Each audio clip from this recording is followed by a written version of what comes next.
Paul's appeal, the call to unity for churches, 1 Corinthians 1 verse 10. Welcome to our presentation on 1 Corinthians 1 verse 10.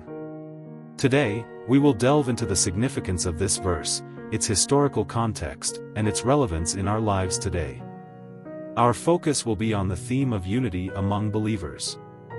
1 Corinthians 1 verse 10 reads, "Now I beseech you, brethren, by the name of our Lord Jesus Christ, that ye all speak the same thing and that there be no divisions among you, but that ye be perfectly joined together in the same mind and in the same judgment." This verse is a direct appeal from Paul to the church, emphasizing the importance of harmony and unity in their faith community. Paul wrote this letter to the church in Corinth around AD 55, addressing various issues they faced, including divisions, immorality, and confusion regarding spiritual gifts. Corinth was a cosmopolitan city with diverse influences, which contributed to the challenges within the church. Understanding this backdrop helps us appreciate Paul's urgency in calling for unity. Unity is a central theme in the Christian faith. It reflects the nature of God, who is one, and is essential for the health of the church. Paul's call for unity underscores that when believers are united, they can more effectively represent Christ and fulfill their mission in the world. Disunity can lead to confusion and a weakened witness.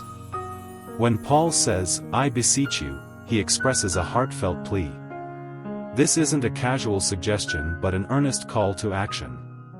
Paul's emotional appeal highlights his deep concern for the spiritual well-being of the Corinthian church. He is asking them to take their commitment to unity seriously. By invoking the name of Jesus, Paul emphasizes that his call for unity is rooted in the authority of Christ.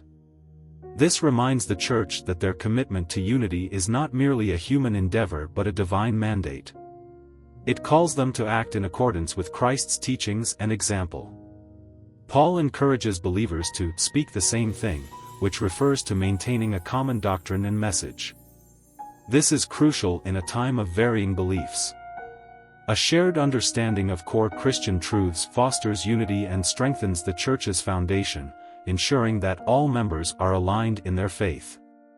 The divisions in Corinth were serious and threatening the church's mission. Paul addresses these rifts directly, urging the believers to overcome personal differences and focus on their shared faith in Christ. He emphasizes that unity must be prioritized to avoid conflict and division. The phrase, "perfectly joined together," implies a deep and mature unity. Paul is not merely calling for superficial agreement but for a profound connection among believers. This involves working together, sharing burdens, and supporting one another in love and faith. Having the same mind and the same judgment encourages believers to align in their thoughts, decisions, and priorities. This requires open communication and a willingness to listen to one another. By fostering a culture of mutual respect and understanding, the church can make collective decisions that honor God.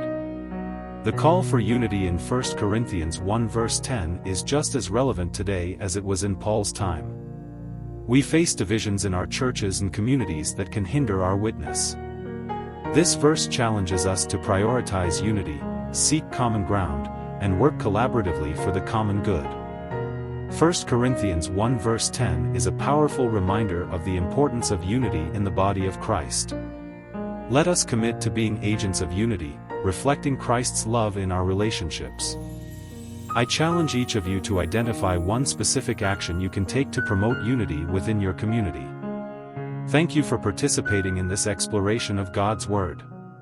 God's global love. The promise of John 3 verse 16. "For God so loved the world, that he gave his only begotten Son, that whosoever believeth in him should not perish, but have everlasting life." It's crucial to remember that God does not wish for anyone to perish. In 2 Peter 3 verse 9, it is written, "The Lord is not slack concerning his promise, as some count slackness, but is long-suffering to you ward, not wishing that any should perish, but that all should come to repentance." God has provided a way for us to avoid separation through Jesus Christ. Thank you for joining us. We invite you to be part of this journey of unity and hope. Connect with us, share your experiences, and together let's make a difference in our communities. Until next time, take care and God bless. To learn more about inviting Jesus into your life, please watch the next video.